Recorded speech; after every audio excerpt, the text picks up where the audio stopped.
अस्सलाम वालेकुम रहमतुल्लाहि व बरकातुहू। हमारे मुसलमान भाइयों और बहनों, आज मुसलमानों की हालत किसी से छुपी नहीं है। फिर भी हम अक्सर एक दूसरे की मदद करने के लिए कोशिश भी नहीं करते। जहाँ ना हमें जाना पड़ता है और ना ही हमें कोई पैसे खर्च करने हैं, वहाँ भी हम अवेयरनेस बढ़ाने जैसे कामों में भी सुस्ती दिखाते हैं। इसलिए इस वीडियो को तवज्जो से देखें और अपने आसपास के मुतवल्ली की मदद करें ताकि वो जल्द से जल्द उम्मीद पोर्टल पर वक्फ प्रॉपर्टीज़ का रजिस्ट्रेशन करा सकें। इससे पहले हम आगे बढ़े, एक तरवीह मुसलमानों को तालीम देने और जोड़ने के हमारे इस मिशन के तहत हमने अपने मेंटर जनाब मुशर्रफ बिलाल साहब, जो कि मुशर्रफ बिलाल यूट्यूब चैनल के ओनर हैं, और जनाब मोहम्मद अरशद साहब, जो कि वक्फ जायदादों को बचाने के लिए कानूनी मशवरा देने वालों में से एक हैं, उनसे रहनुमाई और ताउन हासिल किया है। हम उनके योगदान के लिए शुक्रगुजार हैं। इस वीडियो में इस्तेमाल की गई तमाम थर्ड पार्टी सामग्री, तस्वीरें, वीडियो, ऑडियो असल मालिकों के इजाज़त से लेकर शामिल किए गए हैं, इसलिए इस वीडियो में किसी भी तरह का कोई भी कॉपीराइट का उल्लंघन नहीं है। हम सभी हजरात से दरख्वास्त करते हैं कि हमारे चैनल मेवा पोर्टल को सब्सक्राइब करें ताकि मुसलमानों को तालीम देने और जोड़ने के इस मिशन को आगे बढ़ाया जा सके। साथ ही इस्लामी मालूमात के मुतालिक और वीडियो देखने के लिए मुशर्रफ बिलाल यूट्यूब चैनल को भी सब्सक्राइब करें। आपके ताउन के लिए शुक्रिया।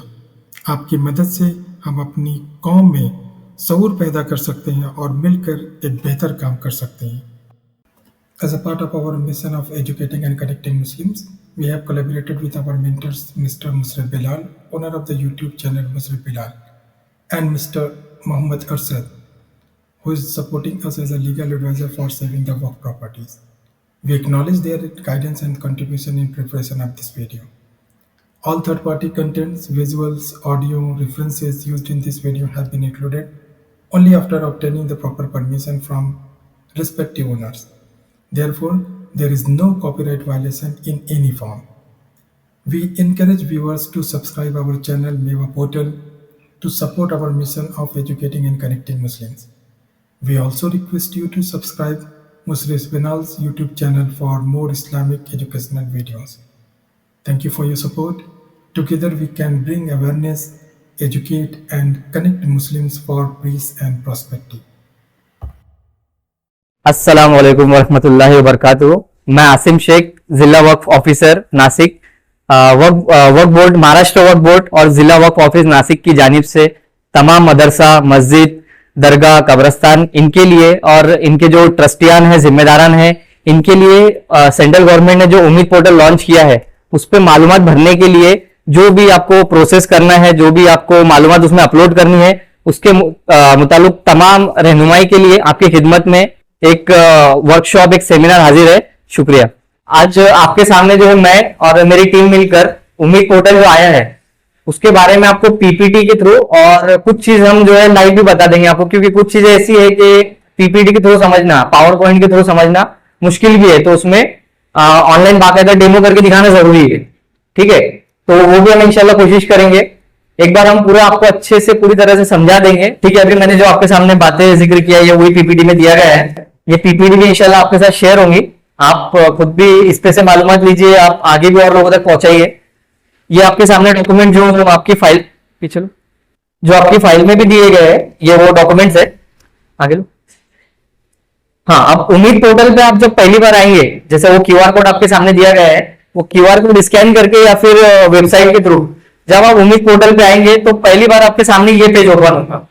इसमें राइट साइड में दो येलो बॉक्स दिए गए ऊपर, दिख रहे सबको? ठीक है, तो इसमें जो राइट वाला है वो हमारे लिए, चेकर के लिए, उसमें आपको कुछ हाथ नहीं लगाना है। लेफ्ट वाला जो है उस पर दिया गया रजिस्टर ऑब्लिक साइन इन, इस पे मेकर को जाना है। इसमें आप इंटर करेंगे तो आपके सामने ऐसे ओपन होगा। अब ये आपके सामने ओपन हुआ, इसमें नीचे देखिए जहां पे एरो किया गया है, एक पर है एग्जिस्टिंग वक्फ रजिस्टर है, उसके बाजू में रेड में दिया गया है न्यू वक्फ रजिस्टर है। तो यहाँ पे बहुत लोगों को कंफ्यूज हुआ, न्यू पे करना है एग्जिस्टिंग पे करना है। तो मैं यहाँ पे कंसेप्ट आपको क्लियर कर देता हूँ। जो प्रॉपर्टी पहले से वक्फ बोर्ड में रजिस्टर है ना, जो आपके पास सर्टिफिकेट वक्फ बोर्ड का है, तो आपको एग्जिस्टिंग वक्फ रजिस्टर हेयर पे ही क्लिक करना है। न्यू वक्फ रजिस्टर हेयर का जो कंसेप्ट है वो पहली बार जब कोई रजिस्ट्रेशन करेगा आगे चल के, है ना, या उसके लिए 5 दिसंबर की जो डेट है वो सिर्फ एग्जिस्टिंग प्रॉपर्टीज के लिए है, न्यू के लिए नहीं है। जो नई मस्जिदें बन रही है या फिर आगे चल के कोई वर्क करेगा इंशाल्लाह जो भी, तो वो उनको करना है न्यू पे, और जो ऑलरेडी रजिस्टर्ड है उनको करना है एग्जिस्टिंग वर्क पे। अब जब आप एग्जिस्टिंग वर्क पे प्रेस करेंगे तो आपके सामने ये पोर्टल ओपन होगा। जैसे मैंने आपको बताया कि सबसे पहले आपको ट्रस्टी का रजिस्ट्रेशन करना है। ठीक है, तो आपके सामने अभी जो है ये पोर्टल ओपन हुआ है, रजिस्ट्रेशन ऑफ यूजर इन उम्मीद सेंट्रल पोर्टल ऑफ वर्क। तो यहाँ पे आपको यूजर का रजिस्ट्रेशन करना है। यूजर यहाँ पे कौन है? आप लोग है, ट्रस्टी लोग है, यहाँ पे मेकर लोग है ना। तो सबसे पहले जहाँ पे एरो है, मैं पढ़ के सुना देता हूँ अगर किसी को देखने में प्रॉब्लम हो रही हो तो। Category of user oblique uploader, है ना। तो आपको यहाँ पे सिलेक्ट करना है कि जो यहाँ पे अपना रजिस्ट्रेशन करवा रहे वो कौन है। मैनेजिंग कमेटी के मेंबर है, कोई दरगाह के मुजावर है, मुतवल्ली है, नायब मुतवल्ली है, रिसीवर है। ऐसे करते करते नीचे इसमें 6-7 ऑप्शन दिए गए हैं। लाइव चल रही है, लाइव ले लो।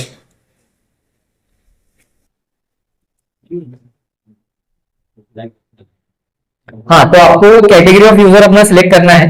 जैसे आप अगर मुतवल्ली सिलेक्ट करते हैं तो बहुत सारे मेरे हिसाब से मालेगांव में तो मुतवल्ली या फिर मैनेजिंग कमेटी रहेंगे। तो अगर आप कहीं के मुतवल्ली है तो मुतवल्ली सिलेक्ट कर लीजिए। इसके बाद जो है आपको पूछेगा प्रूफ कि आपको किसने अपॉइंट किया मुतवल्ली। तो 3-4 ऑप्शन वहां पे दिए जाएंगे कि चैरिटी के थ्रू अपॉइंटेड थे, आपको वक्फ बोर्ड ने मुतवल्ली बनाया यहाँ का, या फिर स्टेट गवर्नमेंट ने बनाया, या कोई वक्फ डीड बनी थी उसी में आप मुतवल्ली बने हुए थे, या कोई बड़े मुतवल्ली ने आपको छोटा मुतवल्ली बनाया है। ऐसा करके आपसे वो ऑप्शन पूछेगा। तो इसमें से कोई एक ऑप्शन सिलेक्ट करना है। आपके पास अगर ऑर्डर है तो, अगर आपके पास कोई भी ऑर्डर नहीं है, आपकी चेंज रिपोर्ट या स्कीम वक्फ बोर्ड में किसी वजह से पेंडिंग है, तो आप ऑफिशियली अभी मुतवल्ली ट्रस्टी वहां की नहीं है, तो ऐसी सूरत में आपको क्या करना है, एक ऑप्शन वहां पे देगा वर्बली अपॉइंटेड, है ना। मतलब हम मुतवल्ली है अभी अभी फिलहाल एक जबानी तौर पे मुतवल्ली अपॉइंट किया गया है, तो आपको ऐसी सूरत में वर्बली वहां पे सिलेक्ट कर लेना है। आपके सामने अभी लाइव डेमो चल रहा है, हम सीधे वेबसाइट पे जाके आपको मालूमात दे रहे हैं यहाँ से कि कैटेगरी से आप देखिए, जैसे एडमिनिस्ट्रेटर, अमीन, एग्जीक्यूटिव, खादिम, मैनेजिंग कमेटी, मुजावर, मुतवल्ली। इसमें से सपोज कीजिए हम मुतवल्ली सिलेक्ट कर रहे हैं। अभी यहाँ से आप उनने मुतवल्ली सिलेक्ट कर लिए, ये मुतवल्ली सिलेक्ट हो गया। आप पूछेंगे अपॉइंटेड बाय, तो जैसे मैंने आपको बताया कि बहुत सारे लोगों का ऑर्डर नहीं है तो वर्बली सिलेक्ट कर सकते हैं। हेरिडिटरी है, वर्क बोर्ड है, सब है, तो अपन सपोज कीजिए वर्बली सिलेक्ट कर दिए यहाँ पे। इसके बाद जो है आपको आपके आईडी प्रूफ पे से देखकर first name, middle name, last name डालना है। ठीक है, ये आप कर सकते हैं, ये आसान है। आपके फादर का नाम डालना है, या कोई अगर लेडीज ट्रस्टी है तो उनको अपने हस्बैंड का नाम डालना है, जो दोनों में से होगी। उसके अलावा डेट ऑफ बर्थ आपको डालनी है। उसके बाद जेंडर सिलेक्ट कर लिए। अब ये चीजें तो आप भर लेंगे। 2 चीजें हैं, मोबाइल नंबर और ईमेल एड्रेस। इस पे आपको आपका जो शुभ मोबाइल नंबर है जो आपको हमेशा आपके पास रहेगा इंशाल्लाह, तो ऐसा मोबाइल नंबर आपको यहाँ पे डायल करना है। आपको एक मोबाइल नंबर डालो, ठीक है, चलो मोबाइल नंबर हम यहाँ पे डालेंगे। उसके बाद ये राइट साइड में सेंड ओटीपी आपको क्लिक करना है। सेंड ओटीपी पे आप दबाएंगे, आपको मोबाइल नंबर का ओटीपी आएगा। वो ओटीपी यहाँ पे टाइप करके वेरीफाई ओटीपी करना है। यहाँ पे साइड में चेक कर लेना कि वेरीफाइड लिखा आ रहा है क्या नहीं। उसके बाद ईमेल आईडी आपको डालना है। ईमेल आईडी पे आपको ओटीपी आएगा, वो ओटीपी का सेम ऐसे प्रोसेस करना है। इसके नीचे रिलीजन आपका पूछ रहा है। 99 केसेस में इस्लाम मुस्लिम में आएगा। अगर किसी का कोई ट्रस्टी नॉन मुस्लिम थे तो हिंदू, क्रिश्चियन जो भी हो सिलेक्ट कर ले। और उसके बाद आपका सेक्ट पूछेगा, आगा खानी है, बोहरा है, शिया है। जो शिया हजरत है वो शिया करे, जो सुन्नी है वो सुन्नी कर ले। यहाँ पे एक एग्जाम्पल के तौर पे सुन्नी कर लिए। आपका एजुकेशनल क्वालिफिकेशन पूछेगा, वो डाल लीजिए, जो आपके पास डिग्री है या 10th है, 12th है, और 10th से कम भी जिसकी पढ़ाई हुई है उसके लिए बिलो 10th भी यहाँ पे दिया गया है, तो वो कर लीजिए। कोई हाफिज कारी है तो वो भी ऑप्शन है। आपका एम्प्लॉयमेंट स्टेटस, आज की तारीख में आप क्या काम करते हैं वो डाल लीजिए, प्राइवेट है, बिजनेस है, क्या है, ये डाल दिए। उसके नीचे आपको एड्रेस डालना है। एड्रेस में स्टेट जो है, आप स्टेट और आपका जो डिस्ट्रिक्ट है, जब आप यूजर नेम ये रजिस्टर करेंगे तो आपको ऑटोमेटिक टाइम पे यही चीजें वहां पर ऑटोमेटिक आ जाएंगी। तो ये देख दिखा के करें। इसमें महाराष्ट्र हो गया अपना, डिस्ट्रिक्ट नासिक कर लिए यहां से।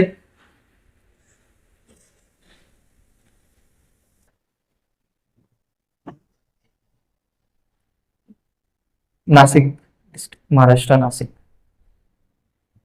हाँ, यहां से नासिक डिस्ट्रिक्ट अपन ने सिलेक्ट कर लिए। इसके बाद जो है जो मालेगांव रूरल एरिया में रहते हैं, देहात के एरिया में रहते हैं, वो रूरल करें यहाँ से, और जो शहर के एरिया में रहते हैं मालेगांव शहर में, वो अर्बन करें। अब यहाँ से अगर आप, मैं दोनों का आपको बता देता हूँ। जैसे आपने अगर पहली बात अगर अर्बन सिलेक्ट किए, आप सिटी में रहते हैं अगर, तो म्यूनिसिपल कारपोरेशन आपने म्यूनिसिपल कारपोरेशन सिलेक्ट करना है। उसके बाद वहां से मालेगांव आपने सिलेक्ट कर लिए।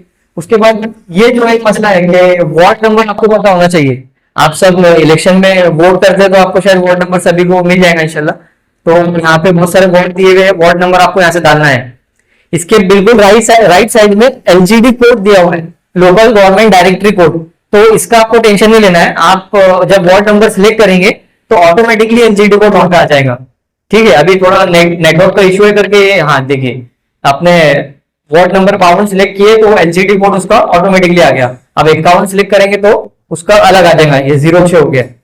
ये आपको डाल लेना है। इसके अलावा फिर अगर फिर आगे का पिन कोड है, एड्रेस प्रूफ पे से एड्रेस देख के आपको डालना है। और अगर आप रूरल में है, रूरल में देहात के एरिया से आप अगर आते हैं तो आपको तहसील सिलेक्ट करना है, गांव का नाम सिलेक्ट करना है, ऑटोमेटिकली एलजीडी कोड वहां पे आ जाएगा। पिन कोड और एड्रेस आपको डाल लेना है आपके एड्रेस प्रूफ पे देख के। ये आपका फिल हो गया तो नीचे लो। हाँ, उसके बाद ये कैप्चा कोड आपको यहाँ से देख के एज इट इज कॉपी करके सबमिट कर देना है। ये आपकी यहाँ पे पहली स्टेप कंप्लीट हो गई। ठीक है, मतलब आप वहां पे यूजर रजिस्टर्ड हो गए उम्मीद पोर्टल पे। अब आपको एक हक मिल गया कि हम उम्मीद पोर्टल पे प्रॉपर्टी अपलोड कर सकते हैं। ठीक है, ये होने के बाद पीपीटी जी आपने वो फाइनल सबमिट कर दिया। उसके बाद आपको वापस से लॉगिन करने के लिए वो बोलेगा। तो आपको क्या करना है, इसके पीछे वाले पे आओ। हाँ, वापस से इस पोर्टल पे आना है। अब आपको जो है सिर्फ अपना मोबाइल नंबर यहाँ पे डालना है जिसपे आपका ओटीपी पहले आया था। सिर्फ मोबाइल नंबर यहाँ पे डायल कीजिए। बाजू में गेट ओटीपी का एक ऑप्शन है, ओटीपी आप उस पर क्लिक करेंगे तो आपको एक 20 मिनट तक एक ओटीपी आता है। तो 20 मिनट के अंदर अंदर वो ओटीपी यहाँ पे डाल लीजिए, कैप्चर कोड डाल लीजिए और लॉग इन कर लीजिए। लॉग इन करने के बाद आपके सामने ऐसा इंटरफेस ओपन होगा। इसमें आपने जो भी यूजर नेम डालने के टाइम पे जो मालूमात भरे उसका आपसे एड्रेस प्रूफ और आइडेंटिटी प्रूफ की कॉपी यहाँ पे अपलोड करना है। तो सबसे पहले लेफ्ट साइड में ऊपर आपको आइडेंटिटी प्रूफ की कॉपी अपलोड करना है। जैसे मैंने बताया आधार कार्ड कर दीजिए। एड्रेस प्रूफ में मैंने बताया आपको इलेक्शन कार्ड या फिर इलेक्ट्रिसिटी बिल आपके पास हो तो वो कर दीजिए। उसके बाद हाँ, और दूसरी चीज के पीडीएफ फॉर्मेट नहीं करना है आपको ये सब चीजें। उसके बाद नीचे 3 नंबर का है अपलोड फोटो। यहाँ पे ट्रस्टी का फोटो डालना है आपको, जो भी यूजर जिनके नाम से जनरेट हुआ है। जैसे यहाँ पे ऊपर दिख रहा है अब्दुल शकील अब्दुल खलील करके यहाँ पे दिख रहा है, तो इनका फोटो वहां पे अपलोड कर दिया जाएगा। उसके बाद ये लास्ट में जो राइट साइड में दिखा रहा है अपलोड डॉक्यूमेंट वर्क डीड वर्कनामा बोर्ड ऑर्डर, तो ये कंपलसरी नहीं है। लेकिन जो ऐसे ट्रस्टीज है जिनको वक्फ बोर्ड ने अपॉइंट किया हुआ है, उनके पास ऑर्डर है, तो वो ऑर्डर की कॉपी यहाँ पे आपको अपलोड करना है। अगर नहीं है तो नहीं करना है, कंपलसरी नहीं है। उसके बाद नीचे अपडेट पे आपको दबा देना है। ठीक है, ये आपके सामने वही डॉक्यूमेंट जो मैंने बताया वो लिस्ट थी। अब उसके बाद आप अपडेट करने के बाद आपके सामने ऐसा पोर्टल ओपन होगा। यहाँ पे 3 आपको बॉक्स दिखाई दे रहे हैं। पहला है अपलोड एग्जिस्टिंग रजिस्टर्ड वर्क, दूसरा न्यू वर्क रजिस्ट्रेशन और तीसरा है लिटिगेशन। तो इस केस में आपको क्या करना है, लेफ्ट साइड में न्यू वर्क का तो मैंने आपको बता दिया, आगे कुछ नहीं करना है। लिटिगेशन वाला मामला अभी आपको कुछ नहीं करना है। वो जो लेफ्ट साइड में जिसपे एरो बनाया गया है अपलोड एग्जिस्टिंग रजिस्टर्ड वर्क, उस पर आपको क्लिक करना है। उस पर क्लिक करो। हाँ, अब इसके बाद आपके सामने ये पेज ओपन होगा। अब सबसे पहले पूछ रहा है टू विच स्टेट वर्क बोर्ड औकाफ बिलोंग्स टू, कौन से वर्क बोर्ड में आपकी प्रॉपर्टी रजिस्टर्ड है। ऑटोमेटिकली आप यहाँ पे महाराष्ट्र वर्क बोर्ड दिखाएगा, इसको सिलेक्ट करने की जरूरत नहीं। इसके बाद ये राइट साइड में यस है, इसमें आप नो नहीं कर सकते, यस का यस ही रहेगा। अब सबसे मेन चीज है इंटर औकाफ रजिस्ट्रेशन नंबर। आप सभी की प्रॉपर्टी अगर वर्क बोर्ड में रजिस्टर है तो आपको यहाँ पे उसका रजिस्ट्रेशन नंबर डालना है। लेकिन इसमें सबसे बड़ा मसला ये है कि वर्क बोर्ड का जो रजिस्ट्रेशन नंबर है वो लगभग 15 से 20 लेटर का है ना, लगभग 12 से 15 लेटर उसमें है, लेकिन ये लेता सिर्फ 7 लेटर। तो अब उसको एडजस्ट कैसे करना है उसका तरीका मैं आपके सामने बता देता। जो यहाँ पे टेक्नीशियन लोग बैठे हैं जो फॉर्म भरने वाले आगे चल के, वो थोड़ा गौर से इस चीज को देखे कि जैसे एग्जाम्पल के तौर पे वर्क बोर्ड का रजिस्ट्रेशन सर्टिफिकेट किसी के पास अगर हो तो प्रैक्टिकली भी देख सकते हैं। एक रजिस्ट्रेशन नंबर है वर्क बोर्ड का MSBW/NSK/255/2022। इतना बड़ा रजिस्ट्रेशन नंबर आपको वक्फ बोर्ड ने दिया है, लेकिन पोर्टल कोड सिर्फ 7 चाहिए हमें। तो इसमें से आपको क्या करना है, सिर्फ 2 चीजों पे फोकस करना है। स्टार्टिंग के जो ये NSK दिख रहा है आपको, वो आपका डिस्ट्रिक्ट का कोड है नासिक का। तो 7 में से पहले 3 जो लेटर है आपके वो कंपलसरी रहेंगे, कैपिटल NSK। पूरे नासिक डिस्ट्रिक्ट की प्रॉपर्टीज के लिए इसको कंपलसरी किया गया है। डिस्ट्रिक्ट कोड NSK, ये पहले 3 कंपलसरी। अब बचे 4 लेटर, अब उसमें क्या डालना है, वो जो 255 आपको दिखाई दे रहा है, साल को छोड़ दो, रजिस्ट्रेशन का साल जो है वो 2022 है, उसको छोड़ देना है। 255 आपके सामने दिखाई दे रहा, उसके बाद बचे 4 और 255 में से 3 लेटर का, 3 नंबर का, उसको कैसे एडजस्ट करना है, NSK हो गया, उसके बाद लगा देना है 0, NSK 0 255। ठीक है, अगर समझिए 255 की जगह आपका रजिस्ट्रेशन नंबर है 55 से, तो आपको क्या करना है, NSK 0055। आपका रजिस्ट्रेशन नंबर है समझो 07, तो आपको करना है NSK 0007। ठीक है, ये आपको कर देना है। नासिक में हाईएस्ट नंबर 896 अभी चल रहा है, तो 896 से ऊपर तो किसी का भी नहीं है, तो मैक्सिमम वहां तक करना है आपको। तो करेक्ट एंट्री ये मैंने दिखा दिया है, तो करेक्ट एंट्री दिख रही है NSK 0255, उसके आगे मैंने राइट क्लिक किया है, मतलब ये सही एंट्री है। बहुत सारे लोगों ने क्या किया है, अगर सिर्फ 255 है तो NSK नहीं लगा के पहले 5 जीरो लगा दिए, फिर 55 या 255 लिख दिए। ऐसे नहीं करना है, क्योंकि इससे नुकसान ये है कि हर डिस्ट्रिक्ट में 255 नाम की प्रॉपर्टी रजिस्टर है महाराष्ट्र के, है ना। तो NSK इसलिए उसको एक यूनिक कोड दिया गया है कि NSK 255, मतलब नासिक डिस्ट्रिक्ट की 255 नंबर की प्रॉपर्टी। ठीक है, तो ये ऐसे आपको फॉलो करना है। हाँ, अभी हो गया, रजिस्ट्रेशन नंबर आपने डाल दिए। उसके बाद नीचे पूछ रहा है आपसे नेम ऑफ वक्फ। आपके रजिस्ट्रेशन सर्टिफिकेट पे देखकर आपको एज इट इज वक्फ संस्था का जो नाम है, इदारे का नाम है, वो यहां से डाल देना है। उसके बाद पूछ रहा है टाइप ऑफ वक्फ।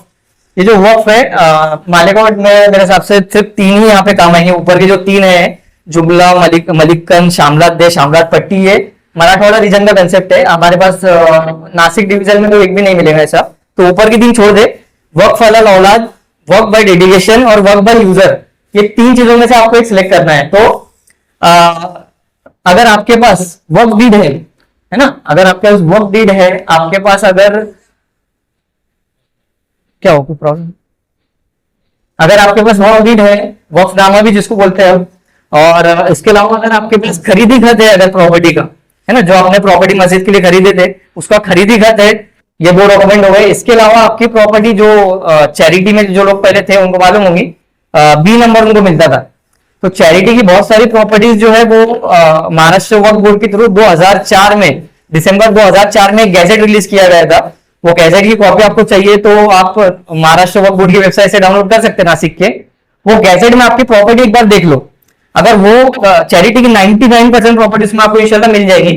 अगर कोई छूट गई तो उसका अलग से रास्ता खुद निकाला जाएगा, लेकिन एक जनरल पर्पस के लिए मैं बात बोल रहा कि अगर गैजेट में आपकी प्रॉपर्टी है, एक पहला मैंने क्या बोला, वक्फ डीड वक्फनामा, दूसरा खरीदी बिक्री का आपके पास डॉक्यूमेंट है, मतलब आपके पास प्रूफ है कि ये जगह हमारी थी, एक वो डॉक्यूमेंट, तीसरा 7/12 ऊपर आपका क्लियर है ना, ये 3 डॉक्यूमेंट, और चौथा गैजेट में आपकी प्रॉपर्टी अगर थी, तो ये 4-5 डॉक्यूमेंट अगर आपके पास है तो आपको सिलेक्ट करना है वक्फ बाय डेडिकेशन। ठीक है, इसके अलावा अगर कोई भी डॉक्यूमेंट नहीं है, बस मस्जिद है, कोई डॉक्यूमेंट नहीं, पुराना, बहुत 7 साल पुराना कुछ भी नहीं है, और ये भी मालूम है कि ये जगह जो है सरकारी की जगह पे बनी हुई है, जैसे महानगर पालिका की जगह पे बनी है, उनसे ना खरीदी हुई, ना NOC है, ना कुछ भी नहीं है, तो ऐसे केस में आपको सूरत में वक्फ बाय यूजर सिलेक्ट करना है। ठीक है, बाकी केसेस में वक्फ बाय डेडिकेशन सिलेक्ट करें। और वक्फ वाला औलाद वाला जो कंसेप्ट है, मेनली वो दरगाह वगैरह से, कोई पुरानी दरगाह अगर यहाँ पे होंगी मालेगांव में, तो वहां पे ये लगेगा कि किसी की एक बाबा ने उनके औलाद के लिए वक्फ किए थे, उनकी फिर वो उनकी औलाद से उनकी औलाद, ऐसा चलते रहता है। वो कंसेप्ट यहाँ पे कुछ ही जगह पे होगा, उसका अलग से मामला। लेकिन 2 चीजें यहाँ पे एक है, एक वक्फ बाय डेडिकेशन, वक्फ बाय यूजर। तो जिनके पास डॉक्यूमेंट है वो वक्फ बाय डेडिकेशन सिलेक्ट करे। उसके बाद जो है अगला है नेचर ऑफ वक्फ, लाइफ जो लाइफ। नेचर ऑफ वक्फ में आपसे ये पूछेगा कि ये जो प्रॉपर्टी है, ये मस्जिद है, दरगाह है, कब्रिस्तान है, क्या है, वो आपको सिलेक्ट करना है उसमें से। मैं आपके सामने लाइव ले रहा हूं अभी। इसके बाद देखिए मैंने आपको बता दिया नेम ऑफ वक्फ, यहाँ पे आपने डाल दिए रजिस्ट्रेशन सर्टिफिकेट के हिसाब से। टाइप ऑफ वक्फ मैंने बता दिया आपको। यूसेज टाइप, इसमें आपसे जैसे मैंने बताया ये पूछेगा कि किस पर्पस के लिए वो यूज होता है, मस्जिद है, दरगाह है, कब्रस्तान है, वो यहाँ पे आपको यूसेज टाइप में डालना है। उसके बाद आपसे पूछेगा डेट ऑफ क्रिएशन ऑफ वक्फ। तो दो डेट यहाँ पे पूछ रहा है, डेट ऑफ क्रिएशन ऑफ वक्फ और एक है वक्फ रजिस्ट्रेशन डेट। तो ये दोनों में जरा ध्यान रखें। डेट ऑफ क्रिएशन ऑफ वक्फ आपको क्या डालना है, जिस दिन आपकी वक्फ डीड बनी हुई थी, है ना, या फिर आपका चैरिटी में अगर प्रॉपर्टी थी तो जो टाइम पे वो रजिस्ट्रेशन वहां पे हुई थी, या उसका कोई आपके पास ट्रस्ट डीड होगा, है ना, जो भी उस डेट का जो आपके पास प्रूफ होगा, तो वहां पे आपको ये डालना है डेट ऑफ क्रिएशन ऑफ वक्फ। और कुछ नहीं मिला तो गैजेट की डेट तो आपके पास है महाराष्ट्र वक्फ बोर्ड के, 2004 का वो गैजेट है, 30 दिसंबर 2004 शायद उसकी डेट है, वो डेट आप यहाँ पे अगर कुछ नहीं मिले तो वो डाल सकते हैं। फिर उसके बाद जो है वक्फ रजिस्ट्रेशन डेट, ये डेट आपको क्या डालनी है, जो आपको वक्फ बोर्ड से सर्टिफिकेट मिला है रजिस्ट्रेशन का, उस पर एक डेट दी गई है, वो डेट आपको यहाँ पे डालना है। उसके बाद जो है पूछ रहा है डिटेल्स ऑफ वक्फ डीड। तो अगर आपके पास वक्फ डीड है तो आपको यहाँ पे यस करके वक्फ डीड को अपलोड करना है। अगर वक्फ डीड नहीं है, खरीदी खत है मस्जिद के नाम से, तो खरीदी खत भी आप यहाँ पे अपलोड कर सकते हैं। और अगर आपकी चैरिटी की प्रॉपर्टी थी, खरीदी खत भी नहीं है, वक्फ डीड वक्फनामा भी नहीं है, तो आपको फिर गैजेट का फोटो यहाँ पे अपलोड कर देना है। आपका 160 पेज का वो गैजेट है नासिक का, उसमें से आपकी प्रॉपर्टी देख लेना, वो अल्फाबेटिकल ऑर्डर से लगाया गया है, ABCD के तरतीब से उसमें दिए गए हैं। तो आपकी प्रॉपर्टी उसमें लोडेट करके देख लेना कि ये पेज नंबर 50 पे अगर आपकी प्रॉपर्टी है तो 50 पेज का आप स्क्रीनशॉट लेके उसकी प्रिंट निकाल के, फोटो निकाल के यहाँ पे आपको अपलोड कर देना है। उसके बाद यूनिट ऑफ मेजरमेंट यहाँ पे पूछ रहा है। तो आपकी जो प्रॉपर्टी है उस पर 7/12 या प्रॉपर्टी कार्ड आपके पास होगा, तो मेरे हिसाब से 90% केसेस में तो स्क्वायर मीटर में यूनिट होता है।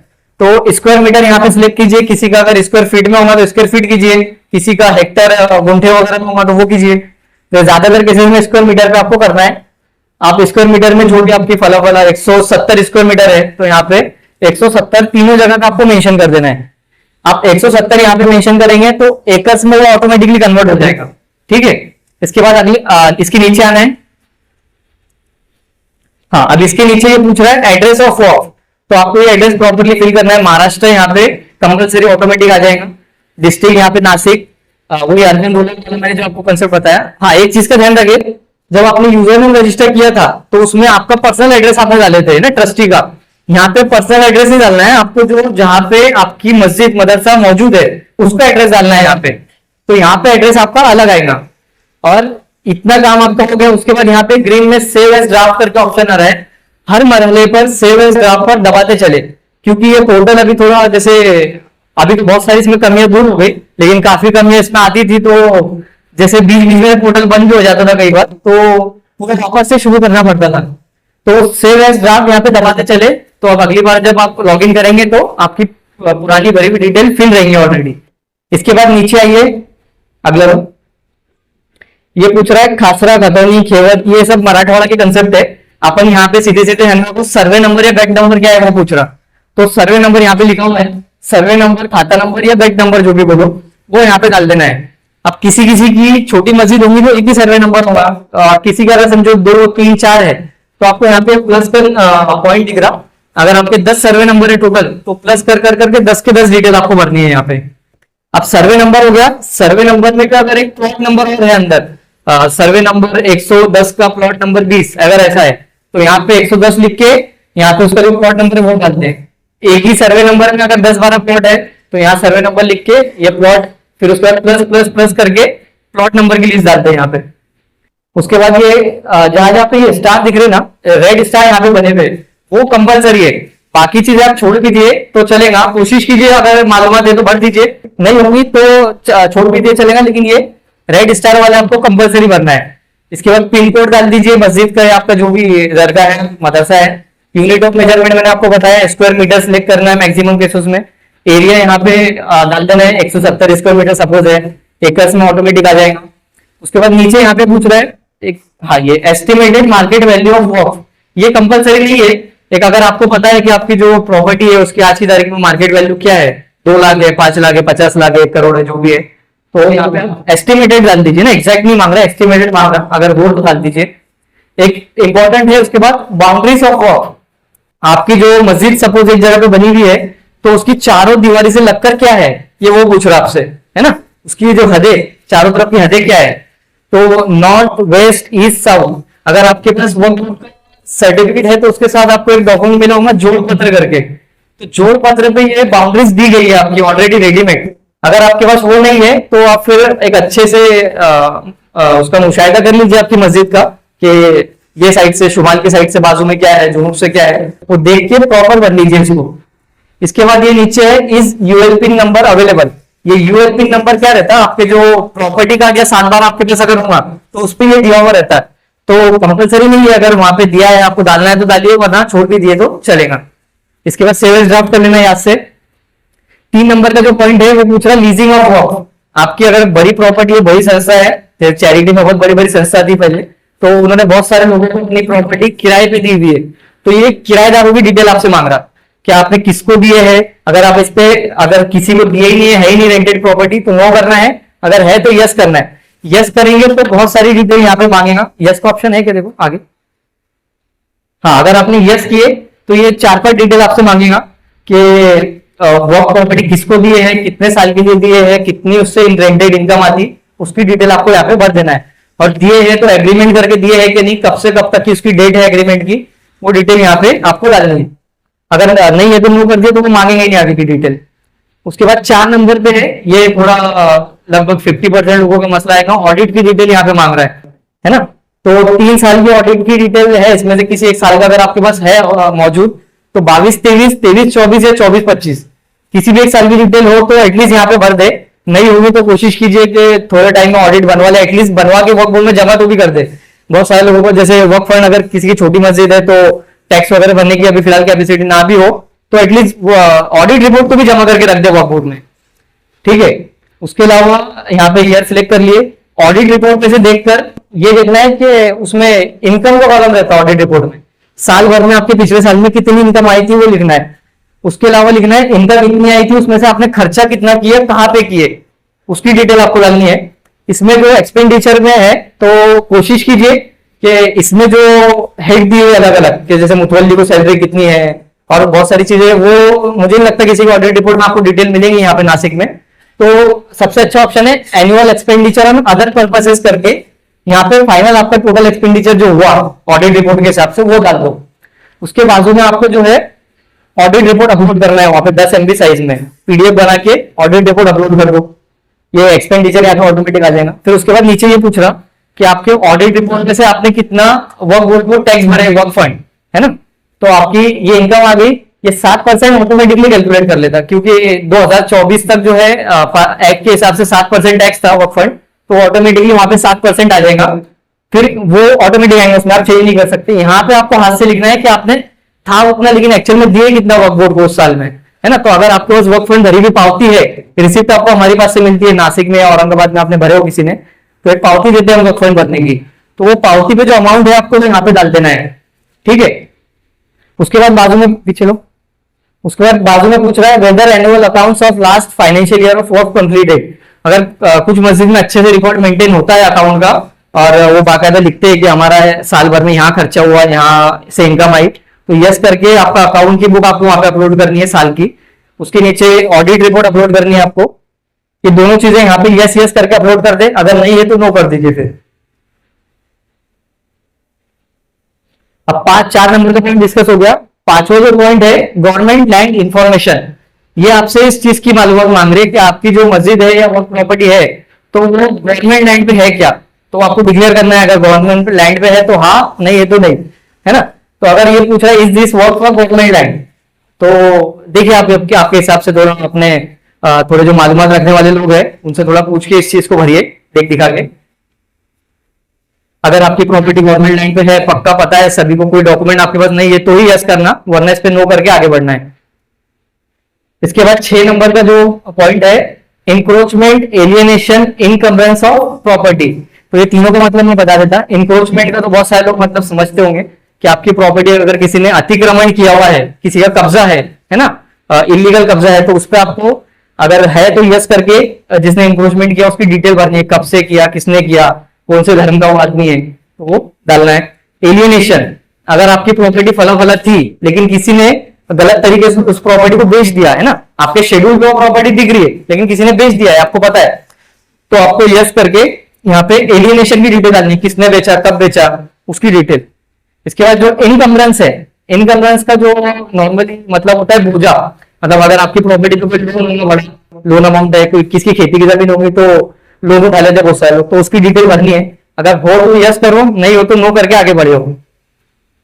7 नंबर पे पूछ रहा लिटिगेशन डिटेल, आपकी वर्क प्रॉपर्टी पर कोई केस चल रहा है क्या, ट्रिब्यूनल में, हाई कोर्ट में, सुप्रीम कोर्ट में, या कोई छोटी दूसरी सिविल कोर्ट में, तो उसकी डिटेल देना। अगर है तो यस करो, नो नहीं है तो नो करके आगे बढ़ जाना है।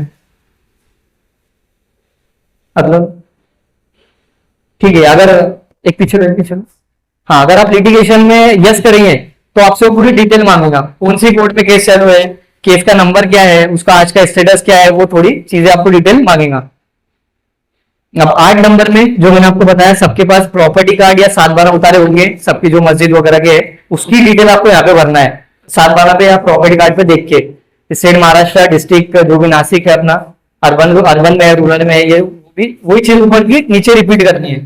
ठीक है, ये आप आराम से भर लेंगे। वही सर्वे नंबर मैंने बताया, प्लॉट नंबर पीछे गया, ये ward number, pin code, boundaries जो वही आपको डालनी है। और यहाँ पे अपनी लैंड रेवेन्यू रिकॉर्ड, तो आपके जो 7/12 उतारे और प्रॉपर्टी कार्ड है, अगर किसी के पास 10 है पूरे टोटल, तो एक साथ उसका एक पीडीएफ बना के एक साथ अपलोड कर दो।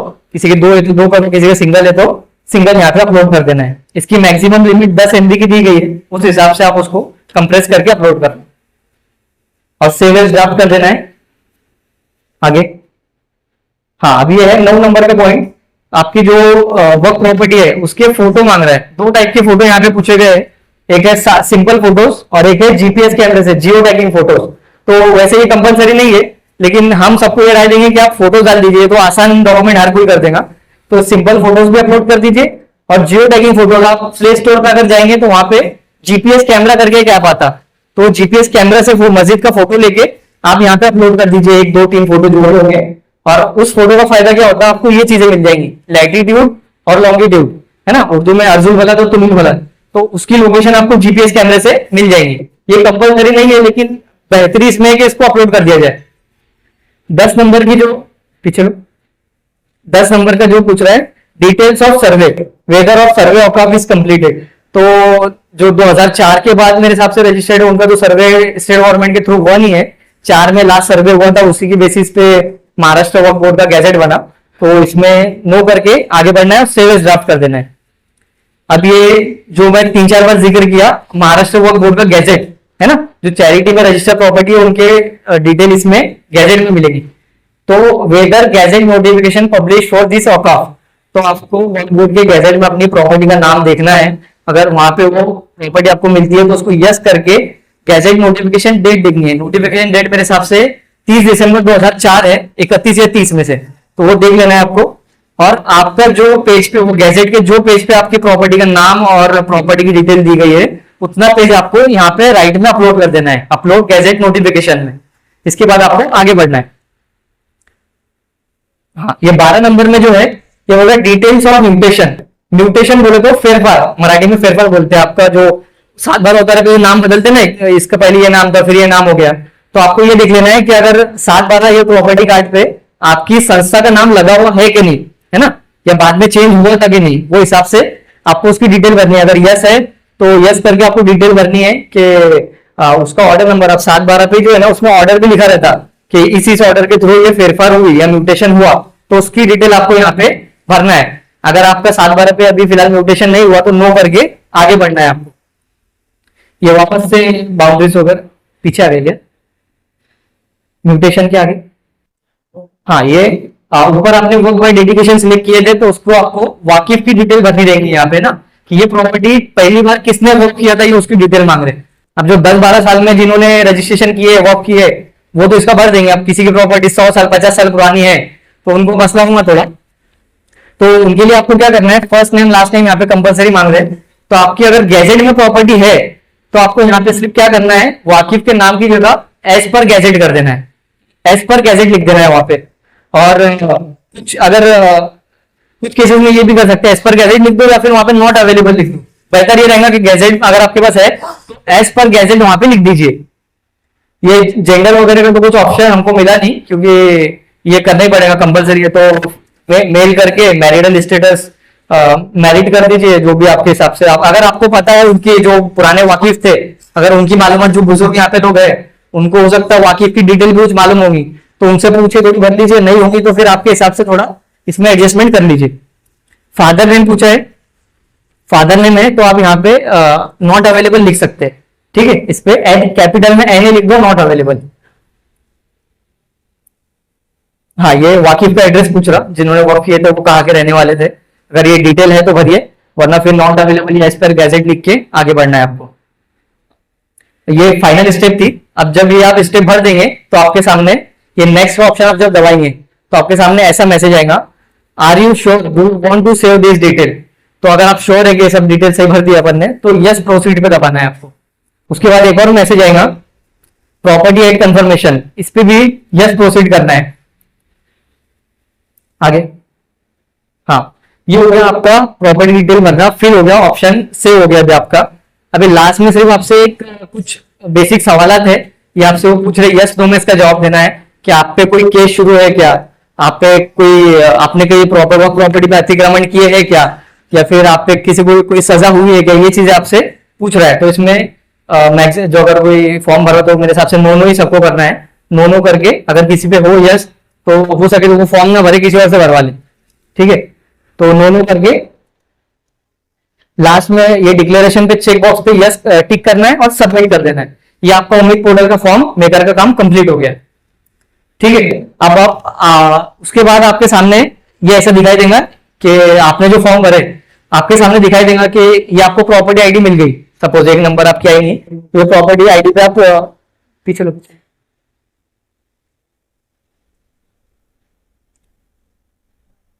यहाँ पे ये 3 ऑप्शन दे रहा है, एक कलम बनी हुई ग्रीन में, एक आंख बनी हुई येलो में और एक प्लस का ऑप्शन है यहाँ पे। तो ये ग्रीन में जब ऑप्शन आपका कब खुलेगा, अगर चेकर मेरे पास अगर वो फॉर्म आए और मैं अगर उसमें कोई चीज कमी लगी ज्यादा लगी आपको जब वो रिटर्न बैक करूंगा तो ये वाला ऑप्शन खुलता है। वैसे इसमें थोड़ी प्रॉब्लम है कि हो रही, तो हम बहुत सारे लोगों का फॉर्म अभी रिजेक्ट नहीं कर रहे। तो ये वाला जो ऑप्शन है येलो वाले ऑप्शन में आपने जो फॉर्म भरे उसकी डिटेल आपको दिखेंगे आपने क्या भरे, और प्लस वाला ऑप्शन आपको फ्यूचर के लिए ओपन रखा गया है कि आगे चल के आपको इस प्रॉपर्टी में कुछ और प्रॉपर्टी या नाम ऐड करना रहा तो उनके लिए क्या करना है, ठीक है। तो ये पूरी डिटेल आपकी यहाँ से हो गई। इसके बाद हम यहाँ पे क्लिक करके लॉग आउट कर सकते हैं।